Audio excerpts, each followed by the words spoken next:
जय हिंद दोस्तों, वंदे मातरम। अरविंद केजरीवाल की पार्टी आम आदमी पार्टी की मुश्किलें बढ़ती जा रही हैं। अब आप कहेंगे कि यार आम आदमी पार्टी तो आम आदमी की है, लेकिन वाकई में ये पार्टी सिर्फ अरविंद केजरीवाल की है। इसीलिए आप देखेंगे कि हर चीज के सेंटर में वही रहते हैं। बात स्वाति मालीवाल की चल रही थी, बंदे ने उसको लेकर तो कुछ बोला नहीं, लेकिन बीजेपी कार्यालय का घेराव जरूर हो गया। खैर, ऐसे में 17 मई को ईडी ने दिल्ली शराब नीति केस में 8वीं चार्जशीट दाखिल करी है। इस चार्जशीट में अरविंद केजरीवाल और आम आदमी पार्टी दोनों को ही आरोपी बनाया गया है।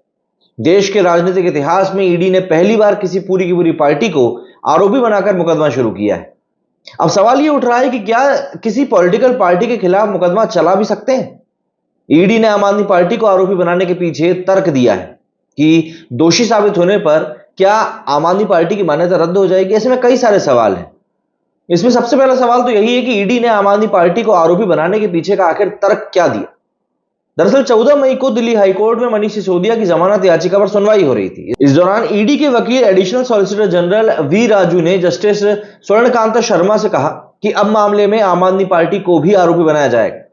3 दिन बाद 17 मई को ईडी ने जब दिल्ली के राउज एवेन्यू कोर्ट में शराब नीति केस में 8वीं चार्जशीट दाखिल करी तो इस बात पर मुहर भी लग गई। आम आदमी पार्टी को आरोपी बनाकर मुकदमा चलाने के पीछे का तर्क यह दिया जा रहा है कि शराब नीति में जो बदलाव किए गए थे उसके लिए साउथ ग्रुप ने आम आदमी पार्टी को कुल 100 करोड़ की रिश्वत दी। इनमें से 45 करोड़ रुपए का इस्तेमाल आम आदमी पार्टी ने 2022 में गोवा चुनाव के दौरान किया था। चार्जशीट में अरविंद केजरीवाल के अलावा आम आदमी पार्टी पर भी मनी लॉन्ड्रिंग या फिर पीएमएलए एक्ट के तहत मामला दर्ज किया गया है। जांच एजेंसी ने केजरीवाल को शराब नीति घोटाले में मुख्य साजिशकर्ता माना है। आरोप लगाया गया है कि केजरीवाल और उनकी आम आदमी पार्टी सरकार ने नवंबर 2021 में शराब नीति में बदलाव करके होलसेलर्स के लिए 12% और रिटेलर्स के लिए 185% का मुनाफा सुनिश्चित किया था। यहां पर दूसरा सवाल उठता है कि सुप्रीम कोर्ट ने आखिर आम आदमी पार्टी को आरोपी बनाने पर बात क्या कही। सुप्रीम कोर्ट ने दरअसल ईडी की ओर से जब एएसजी एसवी राजू ने कहा कि जांच एजेंसी ने चार्जशीट में आम आदमी पार्टी को आरोपी बनाया है, तो इस पर सुप्रीम कोर्ट के जस्टिस संजीव खन्ना ने कहा कि क्या इस आरोप को साबित करने के लिए आपके पास सबूत भी है। इससे पहले अक्टूबर 2022 में भी दिल्ली शराब नीति को लेकर सुनवाई के दौरान सुप्रीम कोर्ट ने सरकारी वकील से पूछा था कि क्या आप पूरी आम आदमी पार्टी को इस मामले में दोषी दे रहे हैं?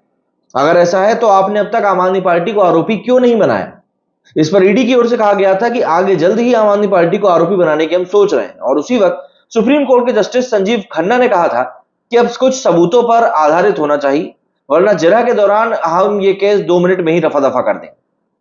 अगला सवाल यहां पर उठता है कि क्या राजनीतिक दल आम आदमी पार्टी को शराब घोटाले में कानूनी तौर पर आरोपी बनाया भी जा सकता है? और इसके जवाब में सबसे बड़ी बात है कि ऐसा हो सकता है। दरअसल आम आदमी पार्टी को आरोपी बनाया जा सकता है। सुप्रीम कोर्ट के वकील चिराग गुप्ता के मुताबिक पीएमएलए कानून की धारा 70 के तहत मनी लॉन्ड्रिंग के लिए कंपनियों की भी आपराधिक जवाबदेही तय की गई है। राजनीतिक पार्टियां कंपनी कानून 2013 के तहत कंपनियों के दायरे में नहीं आती, लेकिन पीएमएलए कानून की धारा 70 के एक्सप्लेनेशन 1 के मुताबिक कंपनी के दायरे में व्यक्ति या फिर व्यक्तियों का जो ग्रुप होता है वो आ सकता है।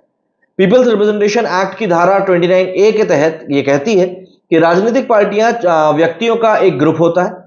इन दलों का चुनाव आयोग में रजिस्ट्रेशन होता है। उन्हें कानूनी तौर पर व्यक्तियों के समूह का दर्जा मिल जाता है। इसके जरिए राजनीतिक पार्टियां इनकम टैक्स रिटर्न फाइल करने के साथ ही टैक्स में दूसरी छूट भी हासिल करती हैं। और यही वजह है कि आम आदमी पार्टी या फिर दूसरी पार्टी को पीएमएलए कानून के तहत मनी लॉन्ड्रिंग के मामलों में आरोपी बनाया जा सकता है। अगला सवाल यह उठता है कि दिल्ली शराब घोटाले में आम आदमी पार्टी को आरोपी बनाने में मौजूदा केस में आखिर क्या फर्क पड़ जाएगा। देखिए, ईडी का इसके बात के ऊपर कहना है कि शराब घोटालों के पैसे का आम आदमी पार्टी ने दूसरे राज्यों में चुनाव के लिए इस्तेमाल किया है। सुप्रीम कोर्ट में बहस के दौरान अगर ईडी ने आम आदमी पार्टी को आरोपी बनाया तो कानूनी प्रावधानों के अनुसार इसके गंभीर नतीजे हो सकते हैं। इस बात को कुछ कानूनी एग्जाम्पल से अगर हम समझें तो पीएमएलए कानून की धारा 2(1)(u) में आपराधिक धन के प्रत्यक्ष या फिर अप्रत्यक्ष सभी तरीके से लाभ लेने वाले लोग अपराध के दायरे में आ सकते हैं। विजय मदन लाल चौधरी बनाम भारत सरकार मामले में 2022 में सुप्रीम कोर्ट ने अपने फैसले में इसका जिक्र किया है। पीएमएलए एक्ट की धारा 3 के मुताबिक आपराधिक धन और संपत्ति को छिपाकर रखने या इस्तेमाल से जुड़े सभी लोगों के खिलाफ पीएमएलए के तहत आपराधिक मामला बनता है। शराब घोटाले में आम आदमी पार्टी को आरोपी बनाने से पार्टी अध्यक्ष के अलावा दूसरे पदाधिकारी और कोषाध्यक्ष भी ईडी की जांच के दायरे में आ सकते हैं। इसके बाद बात उठती है कि अगर आम आदमी पार्टी दोषी साबित हुई तो क्या इसकी मान्यता खत्म हो जाएगी। दरअसल सरकारी अधिकारियों और मंत्रियों के खिलाफ मामले दर्ज करने और मुकदमा चलाने की मान्यता भारत के कानून और सुप्रीम कोर्ट के फैसलों से मिली हुई है। ऐसे में आम आदमी पार्टी को आरोपी बनाने के बाद ईडी को पूरे मामले में नए तरीके से छानबीन करनी होगी। राजनीतिक दल को आरोपी बनाने को अदालत में पार्टी की तरफ से चुनौती भी दी जाएगी। इस मामले से जुड़े जटिल कानूनी पहलुओं को देखते हुए उन पर आखिरी फैसला आने में काफी लंबा टाइम लगेगा। आम आदमी पार्टी के दोषी साबित होने पर चुनाव आयोग से पार्टी की मान्यता और चुनाव चिन्ह सस्पेंड करने की मांग भी की जाएगी। चुनाव चिन्ह आदेश 1968 के मुताबिक आचार संहिता के उल्लंघन या चुनाव आयोग के आदेश का पालन नहीं करने पर ही पार्टी के खिलाफ कार्रवाई की हो सकती है। इसके आधार पर पार्टी की मान्यता रद्द करने की मांग भी हो सकती है। अब देखिए, यहां पर सबसे मेन बात आ जाती है कि क्या अरविंद केजरीवाल के अलावा पार्टी के दूसरे पदाधिकारी भी जेल जा सकते हैं। देखिए, पीएमएलए कानून की धारा 70 के एक्सेप्शन 11 के तहत कंपनी के दायरे में पार्टी को शामिल करने के बावजूद उसके पदाधिकारियों के खिलाफ कार्रवाई करना बहुत मुश्किल होता है। इस कानून की धारा 70 में कंपनियों की जवाबदेही के लिए डायरेक्टर शब्द की कानूनी व्याख्या मतलब एक्सप्लेनेशन दी गई, जबकि पार्टियों के पदाधिकारियों का निर्धारण पार्टी के संविधान और चुनाव आयोग के रजिस्ट्रेशन के मुताबिक होता है। ऐसे में आम आदमी पार्टी के संविधान के मुताबिक निर्णय लेने और पैसे के लेन देन के लिए जवाबदेह लोगों को ईडी आरोपी बना सकती है। हालांकि पैसे के अवैध लेन देन और हवाला को साबित करने के लिए ठोस सबूत नहीं हुए तो पार्टी और सरकार दोनों के खिलाफ दर्ज किए गए मामले खारिज हो जाएंगे। एक अहम सवाल यह भी उठता है कि आम आदमी पार्टी को दोषी बनाने से इस मामले में आखिर अब होगा क्या, मतलब क्या हासिल हो जाएगा।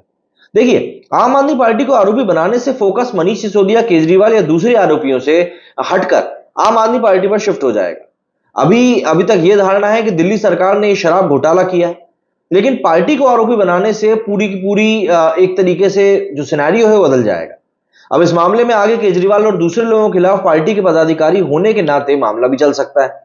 तो सीधी सी बात है, ये वाला जो मामला है ईडी का, जो आम आदमी पार्टी के खिलाफ चलने वाला है, ये मामला बहुत हद तक अब बहुत लंबा जाने वाला है। और ऐसे में टारगेट ऐसा लग रहा है कि भाई आम आदमी पार्टी शायद अगर दोषी पाई जाती है तो पार्टी की मान्यता रद्द हो जाएगी। पार्टी की मान्यता रद्द होने से सबसे बड़ा नुकसान यह होगा कि अभी तक जो जन जन तक इन लोगों की बात पहुंची है, जो चुनाव चिन्ह इनका जन जन तक पहुंचा है, वो मिट जाएगा।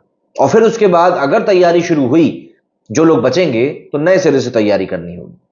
और स्वाति मालीवाल का मामला तो खैर अभी चल ही रहा है। क्या कहना है आप लोगों का इस बारे में, कमेंट करके जरूर बताइएगा। मेरे स्टूडियो फिलहाल उतना ही, जय हिंद।